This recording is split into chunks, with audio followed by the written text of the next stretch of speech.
وَيَسْأَلُونَكَ عَنِ الْمَحِيضِ، اور وہ عورتوں کے ایام ماہواری کے بارے میں آپ سے سوال کر رہے ہیں. قُلْ هُوَ أَذًى، کہہ دیجئے وہ ایک ناپاکی بھی ہے اور ایک تکلیف کا مسئلہ بھی ہے. فَاعْتَزِلُوا النِّسَاءَ فِي الْمَحِيضِ، تو حیض کی حالت میں اگر تمہاری بیویاں ہوں تو ان سے علیحدہ رہو، مقاربت نہ کرو. وَلَا تَقْرَبُوهُنَّ حَتَّى يَطْهُرْنَ، اور ان سے مقاربت نہ کرو یہاں تک کہ وہ پاک ہو. فَإِذَا تَطَهَّرْنَ، اور جب وہ خوب پاک ہو جائیں، فَأْتُوهُنَّ مِنْ حَيْثُ أَمَرَكُمُ اللَّهُ، تو اب ان کی طرف جاؤ جو بھی تمہیں تعلق قائم کرنا ہے کرو، جہاں سے کہ تمہارے رب نے تمہیں حکم دیا، اللہ نے حکم. یہ اللہ کا حکم کیا ہے؟ یہ ہے امر طبیعی، ہر انسان جانتا ہے، ہر حیوان کو معلوم ہے، وہ طبیعی ہے. لیکن یہ کہ اب عورتوں کے ساتھ بھی اگر انسان جو ہے وہ لواطت کا فعل شروع کر دے قوم عمل لوط، تو ظاہر بات ہے کہ عمل قوم لوط تو وہ چیز جو ہے غلط ہے، وہ حرام ہے. یہ تو اللہ تعالیٰ نے جو بھی تمہاری فطرت میں ڈالا ہے راستہ، وہ در حقیقت من حیث امرکم اللہ، ان اللہ یحب التوابین ویحب المتطہرین، یقیناً اللہ محبت کرتا ہے بہت توبہ کرنے والوں سے اور بہت پاک بازی اختیار ان ناپاک چیز سے دور رہے. نساؤکم حرث لکم، تمہاری بیویاں تمہارے لیے کھیتی ہیں، جیسے کھیت میں بوتے ہو فصل کاٹتے، بیویوں کے ذریعے سے اللہ تعالیٰ تمہیں اولاد عطا کرتا ہے. فاتو حرثکم انا شئتم، جو بھی کھیتی والی جگہ ہے ادھر تم جاؤ جدھر سے جاؤ، یعنی اس میں یہ ہے کہ کوئی رکاوٹ نہیں، وہ داہنی طرف سے بائیں طرف سے جدھر سے بھی ہو، لیکن ہو وہ فرض، وہ وقت کے اندر معاملہ نہ ہو. فاتو حرثکم انا شئتم وقدموا لانفسکم، اور اپنے آگے کے لیے سامان کرو، یعنی اپنی اولاد. انسان جو ہے بڑھاپے کے لیے اس کا ایسٹ بنتی ہے اس کی اولاد. آج تو دنیا اولاد سے بھاگتی ہے، لیکن ایک زمانے میں تو اولاد جو ہے وہ عصائے پیری شمار ہوتی تھی. وقدموا لانفسکم واتقوا اللہ واعلموا انکم ملاقوہ، اور اللہ سے کا تقوی اختیار کرو. اب یہ آپ دیکھیں گے کہ جو حکم بھی شریعت کا آئے گا بار بار تکرار کے ساتھ جو ہے اس میں تو تقوی کا ذکر بار بار آئے گا. ایک قانون ہے اس کی قانونیت ہے، ایک ہے تقوی. قانون کی لاکھ پیروی کی جا رہی ہے، تقوی نہ ہو تو وہ قانون جو ہے وہ مذاق بن جائے گا، تماشا بن جائے گا. اس کے بعد مثالیں آئیں گی. اب یہ ہے بہت پیاری آیت ہماری خواتین کے لیے قابل غور. نیک بیویاں تو وہ ہیں جو تابع دار ہو، اطاعت کیش ہو، مردوں کا کہنا مانے، ان کی اطاعت کرو. حافظات للغیب، اور غیب میں ان کے لیے محافظ بنے، ان کے مال کی بھی حفاظت کرے. یہ نہیں خیانت کر کے شوہر تو گیا ہوا جو چاہو اس کے مال میں سے جس کو میں جو چاہوں دے دوں، نہیں، یہ اس کا مال جو ہے وہ اسی کا ہے، اس کی خیانت نہیں کرے گی، وہ امانت کے ساتھ حفاظت کرے گی. اور اس کے علاوہ اپنے نفس کی حفاظت کرے گی، اس لیے کہ وہ بھی اب شوہر کی امانت ہے. اب اس کا جو بھی جنسی معاملہ ہے وہ اس کے اپنے اختیار میں نہیں رہا. اس کو مل کے بزا کہتے ہیں ہماری فقہ کے اندر، کہ در حقیقت اس کا اختیار کامل اب شوہر کے ہاتھ میں آ چکا ہے. اس کے جنسی اعضاء جو ہے وہ شوہر کے کنٹرول میں، مل کے بزا، ملکیت جو ہے کہ اس کی ہے. لہذا اس میں کوئی خیانت اگر وہ کر رہی ہے تو وہ بھی اس کے خلاف ہو جائے. فالصالحات قانتات، تو نیک بیویاں وہ ہوتی ہیں جو تابع دار ہو، فرما بردار ہو، اور غیب میں یعنی شوہروں کی عدم موجودگی میں جبکہ وہ موجود نہیں ہے حفاظت کرنے والی ہوں، اور وہ حفاظت مال کی بھی اور ان کا اپنے نفس کی بھی. اور یہ کام آسان نہیں ہے، آپ کو معلوم ہے. شوہر کبھی 4 مہینے کے لیے باہر چلا گیا ہے، کبھی 1 سال کے لیے باہر چلا گیا ہے. عورت کے لیے اپنے نفس کو تھامے رکھنا، اپنی جنسی خواہشات کو، فرض کی جوان عورت ہے اس کی بھی تو نفسانی خواہشات ہیں، تو آسان کام نہیں ہے. یہی وجہ ہے آپ کے علم میں ہوگا کہ واقعہ بڑا عجیب پیش آیا تھا، اس کو بیان کرتے ہوئے شرم بھی آتی ہے. حضرت عمر رضی اللہ تعالیٰ عنہ اپنی رات کے گشت میں ایک مکان کے پاس سے گزر رہے تھے، تو انہوں نے سنا کہ ایک عورت جو ہے وہ بڑے درد بھرے الفاظ میں کچھ گا رہی ہے. اگر مجھے اللہ اور اس کے رسول کا فرق کا خوف نہ ہوتا تو تم دیکھتے کہ اس وقت میری چارپائی جو ہے چرچرا رہی ہو. تو اس پر حضرت عمر جو ہے وہ تنبہ ہوا کہ ہمارے لوگ جو ہیں جہاد پر جاتے ہیں، سال بھر تک واپس نہیں آتے، تو اس سے تو سوسائٹی کے اندر بہت زیادہ جو ہے ایک اندیشہ اور خطرہ پیدا ہو جائے گا. تو انہوں نے اب دیکھیے یہ بات بھی کہ دین میں کوئی شرم اور حیا اس معاملے میں نہیں ہے، کہ اپنی بیٹی سے پوچھا، حضرت حفصہ سے. اب وہ بیٹی بھی ہے اور ام المومنین بھی ہے، حضور کی اہلیہ ہے تو ام المومنین ہے، لہذا حضرت عمر کے لیے بھی ماں کے درجے میں ہے، اگرچہ ہے حضرت عمر کی صاحبزادی. کہ تم مجھے بتاؤ حفصہ، ایک عورت زیادہ سے زیادہ کتنے عرصے تک صبر کر سکتی؟ اور کوئی قباحت محسوس نہیں کی حضرت حفصہ رضی اللہ تعالی عنہا نے. 4 دن. تو پھر انہوں نے یہ آرڈر نافذ کر دیا، کوئی مجاہد 4 مہینے سے زیادہ جو ہے وہ بحث پر نہ رہے، لازماً وہ آئے چھٹی لے کر اور وہ گھر پہنچے.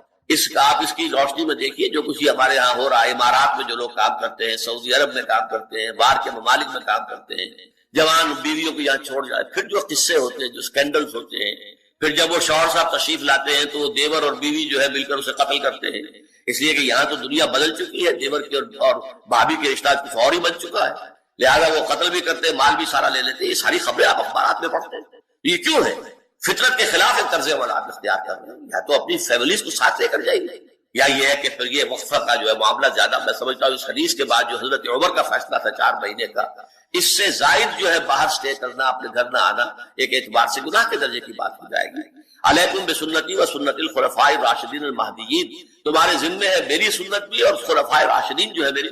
یبین آیاتہ للناس لعلہم یتذکرون، اور اللہ اپنی آیات واضح کر رہا ہے لوگوں کے لیے تاکہ وہ نصیحت اخذ کریں۔ وَيَسْأَلُونَكَ عَنِ الْمَحِيضِ، اور وہ عورتوں کے ایام ماہواری کے بارے میں آپ سے سوال کر رہے ہیں۔ قُلْ هُوَ أَذًى، کہہ دیجئے وہ ایک ناپاکی بھی ہے اور ایک تکلیف کا مسئلہ بھی ہے۔ فَاعْتَزِلُوا النِّسَاءَ فِي الْمَحِيضِ، تو حیض کی حالت میں اگر تمہاری بیویاں ہوں تو ان سے علیحدہ رہو، مقاربت نہ کرو۔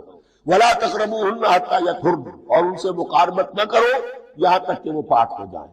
فَإِذَا تَطَهَّرْنَ، اور جب وہ خوب پاک ہو جائیں، فَأْتُوهُنَّ مِنْ حَيْثُ أَمَرَكُمُ اللَّهُ، تو اب ان کی طرف جاؤ جو بھی تمہیں تعلق قائم کرنا ہے کرو، جہاں سے کہ تمہارے رب نے تمہیں حکم دیا، اللہ نے حکم دیا۔ یہ اللہ کا حکم کیا ہے؟ یہ ہے امر طبیعی، ہر انسان جانتا ہے، ہر حیوان کو معلوم ہے، وہ طبیعی ہے۔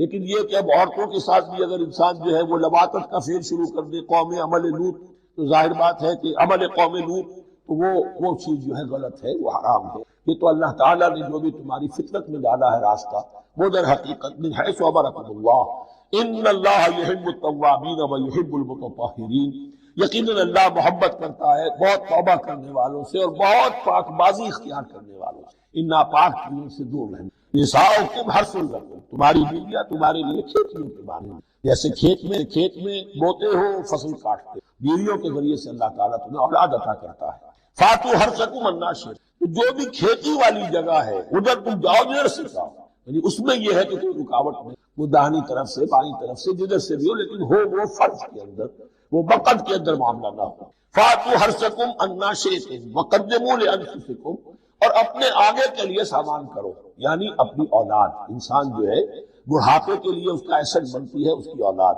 آج تو دنیا اولاد سے بھاگتی ہے، لیکن ایک زمانے میں تو اولاد جو ہے وہ عصائے پیری شمار ہوتی تھی۔ وَقَدِّمُوا لِأَنفُسَكُمْ وَاتَّقُوا اللَّهَ وَاعْلَمُوا أَنَّكُمْ مُلَاقُوهُ، اور اللہ سے کا تقوی اختیار کرو۔ اب یہ آپ دیکھیں گے کہ جو حکم بھی شریعت کا آئے گا بار بار تکرار کے ساتھ جو ہے اس میں تو تقوی کا ذکر بار بار آئے گا۔ ایک قانون ہے اس کی قانونیت ہے، ایک ہے تقوی۔ قانون کی لاکھ پیروی کی جا رہی ہے، تقوی نہ ہو تو وہ قانون جو ہے وہ مذاق بن جائے گا، تماشا بن جائے گا۔ اس کے بعد مثالیں آئیں گی۔ وَاتَّقُوا اللَّهَ وَاعْلَمُوا أَنَّكُمْ مُلَاقُوهُ، اور اللہ کا تقوی اختیار کرو اور جان لو تمہیں اس سے مل کر رہنا ہے، حاضر ہونا ہے حکم جناب میں۔ وَبَشِّرِ الْمُؤْمِنِينَ، اور اے نبی اہل ایمان کو بشارت دے۔ وَلَا جُنُبًا إِلَّا عَابِرِي سَبِيلٍ حَتَّىٰ تَغْتَسِلُوا، اسی طریقے اگر تم حالت جنابت میں ہو، اگر اپنی بیویوں سے تم نے وہ تعلق قائم کیا ہو، مباشرت کی ہو، یا یہ کہ اور کسی اور طرح کی اسی کوئی احتلام وغیرہ کی شکل ہو گئی ہو، تب بھی تم نماز کے قریب نہ جاؤ حتیٰ تغتسلوا، جب تک کہ غسل نہ۔ الا عابر سبیل، اس کے بارے میں بہت سے قول ہیں، لیکن یہ کہ یہ جو آگے بات بیان ہو رہی ہے اس میں آ جائے گا کہ ہاں سفر کی حالت میں اس غسل کی پابندی پر جو ہے وہ نرمی کی گئی ہے اور اس میں تیمم کی اجازت دی۔ وَإِن كُنتُم مَرْضَىٰ، اور اگر تم ہو بیمار، او علی سفر، آدمی مریض ہے، نہانے میں اندیشہ ہے، بخار بہت تیز ہے یا کچھ اور ہے معاملہ ہے، او علی سفر، یہ سفر میں ہے، او جاء احد منکم من الغائط، یا یہ کہ تم میں سے کوئی جو ہے قضاء حاجت کے بعد آیا ہے، او لامستم النساء، یا تم نے عورتوں کے ساتھ مباشرت کی ہے، فلم تجدوا ماء، تم پانی نہ پاؤ، یعنی یہ تمام صورتیں کہ جس میں غسل واجب ہے یا یہ کہ وضو واجب ہے، تو ان دو صورتوں میں سے اگر بیماری راستے میں حائل ہے، سفر میں ہونے کی وجہ سے پانی نہیں ہے، یا کوئی اور وجہ ایسی ہے کہ پانی ہے دستیاب نہیں ہے، فَتَيَمَّمُوا صَعِيدًا طَيِّبًا، تو تیمم کر لیا کرو۔ لیکن تیمم کا جیسا کہ ہم پہلے پڑھ چکے ہیں، میں نے بتایا تھا کہ قصد کرنا تیمم، فَتَيَمَّمُوا صَعِيدًا طَيِّبًا، پاک مٹی کا اس کا قصد کرو۔ فَامْسَحُوا بِوُجُوهِكُمْ وَأَيْدِيكُمْ، اور پھر اپنے چہروں کو اور اپنے ہاتھوں کو اس سے مسح کر لو۔ بل ان اللہ کان عفوا غفورا، یقیناً اللہ تعالی عفو ہے، بہت معاف کرنے والا۔ یہی لفظ ہے جو حضرت عائشہ سے جو مروی ہے دعا لیلۃ القدر کی، اللہم انک عفو تحب العفو فاعف عنی، اے اللہ تو عفو ہے، تو ہے ہی معاف فرمانے والا۔ ان اللہ کان عفوا غفورا، اللہ معاف فرمانے والا بخشنے والا ہے۔ اب یہاں تک تو یہ سلسلہ آپ نے دیکھ لیا۔ زنا کے قریب تک نہ پھٹکو، یہ نہیں کہا کہ لا تزنو، نہیں، قریب تک نہ پھٹکو۔ جیسے کہ یہ فیصلہ آباد کا ہمارا گول چکر ہے اور 8 بازار آ رہے ہیں، اب کوئی سرکاری پروگرام یہ ہے کہ اس گول چکر تک، چوک تک کوئی بھی جلوس نہ پہنچے، تو 8 بازاروں کو بند کرو گے نا، لہذا دور دور تک اللہ تعالیٰ نے وہ حدیں لگا دی ہے کہ زنا کی ترغیب نہ ہو، زنا کے راستے جو ہے وہ مسدود ہو جائے۔ یہ اس دور کی انٹلیکچوئل خیانت، ڈس آنیسٹی کا سب سے بڑا معاملہ۔ جدید نفسیات کا بابا آدم مانا جاتا ہے فرائڈ، اور فرائڈ کے نزدیک انسان کے محرکات عمل میں سب سے زیادہ طاقتور، سب سے زیادہ پوٹنٹ سیکس، اصل محرک انسان میں، یہاں تک کہتا ہے ایڈیپس کمپلیکس، باپ اگر محبت بھری نگاہ سے بیٹی کو دیکھ رہا ہے تو یہ بھی سیکس ہے، اور ماں اگر بیٹے سے محبت کر رہی ہے تو یہ بھی سیکس ہے۔ انا للہ، ان کمبختوں کا اصل یہ معاملہ ہے کہ ایک شے پر نگاہ جم گئی تو سب کچھ اسی کے گرد گھما دیا، مطلب بات غلط نہیں ہے۔ Sexual motive one of the most important motive, no doubt about. اگر یہ نہ ہو، اگر عورت میں مرد کے لیے اٹریکشن نہ ہو، اگر عورت کو مرد کی احتیاج نہ ہو تو تمدن ختم ہو جائے۔ کون شادی کا کھکیڑ مول لے گا؟ ایک پیٹ پالنا اور ہے، خاندان کی ذمہ داری اور ہو جائے گی۔ اس قدر زبردست جو ہے یہ موٹیویشن ہے، جذبہ ہے اور اٹریکشن ہے شدید۔ اس اعتبار سے یوں سمجھیے جتنا زوردار گھوڑا ہو اتنی ہی زوردار لگام چاہیے اگر ڈسپلن میں رکھنا چاہتے ہیں۔ لہذا اس سیکس کو ڈسپلن میں لانے کے لیے کہ قانونی تعلق ہو ایک مرد اور عورت کے درمیان، ازدواج ہو، شادی ہو جائے، یا دوسرا راستہ وہ بھی تھا جو آج کل نہیں رہا، باندھی ہو کسی کی، مل کے یمین ہو، ان کے اندر سیکسول انٹرکورس جو ہے وہ ہو اور اس سے باہر نگاہ بھی نہ جائے۔ قرآن اور حضور دونوں کس قدر حقیقت پسند۔ سورہ آل عمران میں فرمایا زُيِّنَ لِلنَّاسِ حُبُّ الشَّهَوَاتِ مِنَ النِّسَاءِ وَالْبَنِينَ وَالْقَنَاطِيرِ الْمُقَنطَرَةِ مِنَ الذَّهَبِ وَالْفِضَّةِ وَالْخَيْلِ الْمُسَوَّمَةِ وَالْأَنْعَامِ وَالْحَرْثِ۔ انسان کے اندر محبت پلا دی گئی ہے، مزین کر دی گئی ہے، کن کن چیزوں کی؟ سب سے پہلے عورت، سب سے امپورٹنٹ موٹیو عورت، پھر بیٹے، پھر ڈھیروں مال، سونا چاندی، اعلیٰ گھوڑے، نشان زدہ اور مال مویشی اور کھیتی، لیکن سب سے پہلے زُيِّنَ لِلنَّاسِ حُبُّ الشَّهَوَاتِ مِنَ النِّسَاءِ وَالْبَنِينَ وَالْقَنَاطِيرِ الْمُقَنطَرَةِ مِنَ الذَّهَبِ وَالْفِضَّةِ وَالْخَيْلِ الْمُسَوَّمَةِ وَالْأَنْعَامِ وَالْحَرْثِ۔ اسی طرح دیکھیے حضور صلی اللہ علیہ وسلم فرماتے ہیں، یہ مسند احمد میں بھی حدیث ہے اور حاکم اور بیہقی نے، عن انس ابن مالک رضی اللہ تعالی عنہ قال قال رسول اللہ صلی اللہ علیہ وسلم حبب الی النساء والطیب وجعلت قرۃ عینی فی الصلاۃ۔ اس تمہاری دنیا میں سے مجھے 3 چیزیں محبوب کر دی۔ حبب الی، نمبر 1، کوئی جھجک نہیں ہے آپ کو تب بیان کرنا، ہم شاید یہ جملہ کہتے ہوئے جھجکے، اللہ کا رسول حقیقت ہے اس کا اعتراف کرو، بہت مضبوط موٹیو، اس میں کوئی شک نہیں، کوئی شک نہیں، کوئی شک نہیں۔ حبب الی النساء والطیب، خوشبو، وجعلت قرۃ عینی فی الصلاۃ، اور میرے آنکھوں کی ٹھنڈک نماز میں۔ اسی طرح خود قرآن میں سورہ احزاب میں جب حضور سے کہا گیا کہ اب بس جتنی شادیاں ہو چکی تھی آپ نے کر لی ہے، اب آئندہ نہ کی، وہاں بھی صاف الفاظ آئے ہیں، اللہ کو بھی واللہ لا یستحیی من الحق، اللہ کو حق بات کہنے میں کوئی حیا یا کوئی جھجک نہیں ہے۔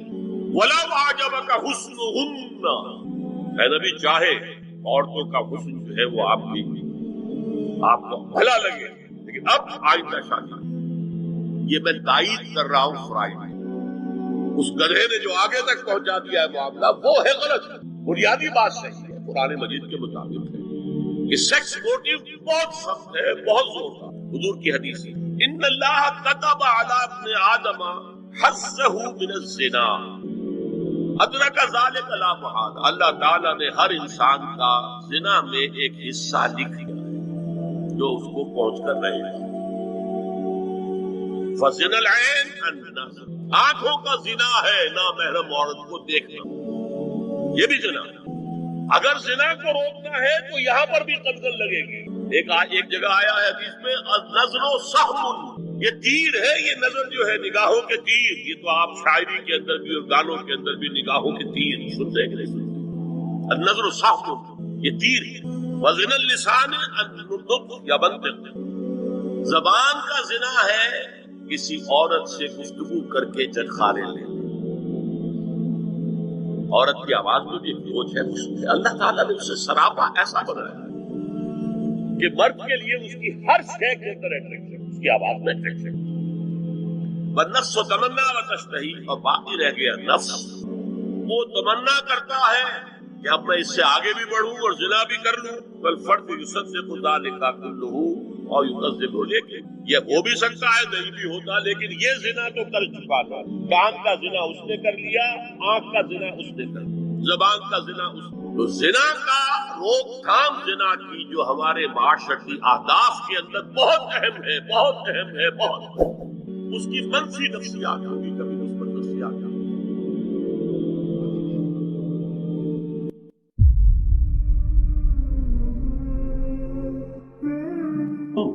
یا ایھا الذین آمنوا توبوا الی اللہ توبۃ نصوحا، اہل ایمان رجوع کرو اللہ کی جناب میں، لوٹو پلٹو توبہ کرو، اور وہ توبہ بھی نہایت خالص توبہ ہو. یہ توبہ حضرت علی رضی اللہ تعالیٰ عنہ نے ایک مرتبہ دیکھا ایک شخص کو، وہ گردان کر رہا ہے توبہ کی تیزی تیزی سے. فرمایا یہ تو توبۃ المکذبین ہے، جھٹلانے والوں کی توبہ ہے. یہ وہ گھبرایا.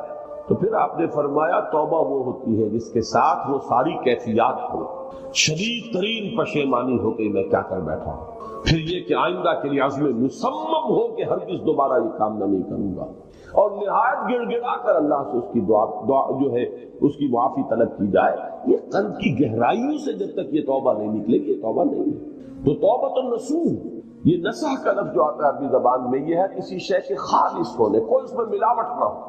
توبۃ النصوح، یہ توبۃ النصوحہ، خالص توبہ کرو، دل کے ایک گہرائیوں سے توبہ کرو، اور صمیم قلب سے توبہ کرو، عزم مصمم کے ساتھ توبہ کرو کہ پروردگار جو خطا ہو گئی ہے بخش دے، آئندہ تیرے کسی حکم کے خلاف تو حرکت نہیں کروں گا. خاص طور پر وہ خطا جو معین ہے اس کے بارے میں تو تعین کے ساتھ فیصلہ ہو کہ دوبارہ نہیں کروں گا. اس میں ہو سکتا ہے جیسا کہ میں نے شاید آج دن میں کسی گفتگو میں عرض کیا تھا، بعض طبائع ہوتی ہیں مریض، ان کی قوت ارادی جو ہے کمزور ہوتی ہے. اس وقت وہ خلوص دل سے بھی اگر طے کر لیں کہ یہ کام دوبارہ نہیں کروں گا تو وہ کمزور قوت ارادی کی وجہ سے اس پر قائم نہیں رہ سکتے، کل یا پرسوں یا کچھ عرصے کے بعد پھر پھسل جاتے ہیں. اس سے وہ توبہ باطل نہیں ہوگی. اس بات کو سمجھیے، یہ نہ سمجھیے کہ میں انکریج کر رہا ہوں، لیکن مسئلے کو سمجھ لیجیے. جس وقت انسان توبہ کر رہا اس وقت عزم مصمم کا ہونا ضروری ہے. اب یہ اللہ جانتا ہے ہمارے دل کے اندر کے حالات کو، ہماری کیفیات کو. اگر اس وقت عزم مصمم ہے تو توبہ صحیح ہو جائے گی. پھر اگر خطا ہو گئی پھر توبہ کرو، پھر خطا ہو گئی اور پھر توبہ کرو.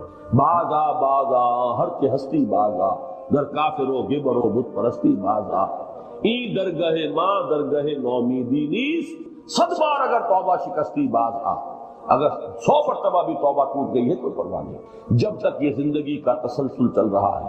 معلوم یغرغر، جب تک کہ وہ گھنگرو نہیں بولا ہے آ کر حلق میں، اور نزع اور جان کندنی کا عالم شروع نہیں ہو گیا ہے، اس وقت تک توبہ کا دروازہ کھلا ہوا. لیکن جس وقت توبہ کر رہا ہے آدمی، اب یہ آدمی اپنے آپ کو دھوکہ دے لے گا تو دوسری بات ہے، لیکن اللہ جانتا ہے اس وقت اگر عزم مصمم ہے تو توبہ درست ہو جائے. تو جو بھی معاملات ہیں اللہ اور بندے کے مابین، اس میں 3 شرائط ہیں کہ جو علماء نے معین کی ہے. ایک حقیقی پشیمانی، وہ پشیمانی جس کے لیے اقبال کا وہ شعر بہت مشہور ہے جو انہوں نے نوجوانی میں کہا تھا، اور داغ دہلی اس مجلس میں موجود تھے جہاں علامہ نے یہ شعر پڑھا ہے. تو انہوں نے بڑی داد دی تھی کہ میاں اس عمر میں اور یہ شعر یعنی چشم بددور، وہ یہ داد کا بڑا ایک یعنی بلیغ انداز ہے. اور وہ شعر کیا تھا؟ موتی سمجھ کے شان کریمی نے چن لیے، قطرے جو تھے میرے عرق انفعال کے. شرمندگی کے احساس سے پیشانی کے اوپر اگر پسینہ آ گیا ہے، شرمندگی ہے، اللہ میں یہ کیا کر بیٹھا، اللہ مجھ سے کیا ہو گیا، تو یہ شرمندگی سے اگر عرق آلود ہو گئی ہے پیشانی، تو اللہ کو یہ اتنی محبوب ہے کہ موتی سمجھ کے شان کریمی نے چن لیے، قطرے جو تھے میرے عرق انفعال کے. حدیث میں یہ مضمون آیا ہے. اللہ کو کتنی خوشی ہوتی ہے اپنے بندے کے توبہ سے. بائبل کی ایک سٹوری جو ہے دی پروڈیگل سن، وہ آپ کو یاد ہوگی کہ ایک شخص کے کئی بیٹے تھے، اکثر جو تھے سارے بڑے فرما بردار، بڑے عمدار، سعادت مند، کام کرنے والے. ایک تھا نٹکھٹ قسم کا شریف، وہ اپنی دولت بھی بٹوا کے لے گیا، اور پھر وہ بہت سال کے بعد آیا ہے تو سخت یعنی فقیری کے اور قلاشی کے عالم میں باپ نے واقعی سب سے توجہ ہٹا کر اپنی ساری محبت کا برکت پھر اس بچے کو بنا لیا، اپنے بیٹے کو.